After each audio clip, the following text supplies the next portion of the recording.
අබූරුවට කියන හිටුම මේ බලලා එන්න කියලා. අප්පච්චියේ. බලන්න ගෙදර පොඩි උණු කුණහරපෙන් බයි.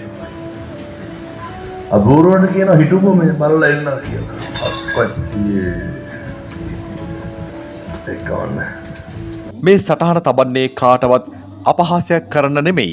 එය මුලින්ම සිහිපත් කළ යුතුයි.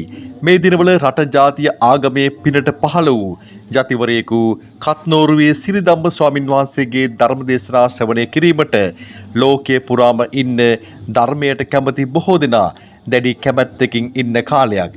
රටේ නොයෙක් ප්‍රදේශවල තරුණ සංවිධාන මූලිකත්වය අරගෙන පින්කම් සංවිධානය කරනවා.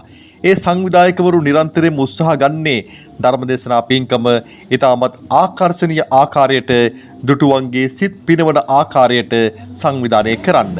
නොඑක් සැරසිලි හිමත් කරනවා. මෙහිදී සිහිපත් කළ යුතු වන්නේ සැරසිලි අලංකාර කිරීමේදී දේශක ස්වාමින් වහන්සේගේ ආරක්ෂා පිළිබඳවත් විශේෂයෙන් සැලකිලිමත් වෙන්න කියලා ඉතාමත් කාරුණිකව අපේ සත්පුරුෂ සංවිධායකවරුන්ට සිහිපත් කරනවා.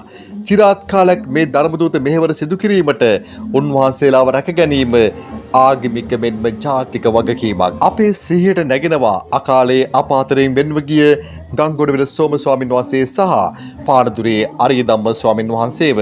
උන්වහන්සේලා දෙනමම තවත් බොහෝ කාලයක් ආගමික සේවාව සිදු කිරීමට තිබියදී තමයි අවාසනාවකට අභිරහස් ලෙස සසුනම්බරින් වෙන් වෙලා ගියේ.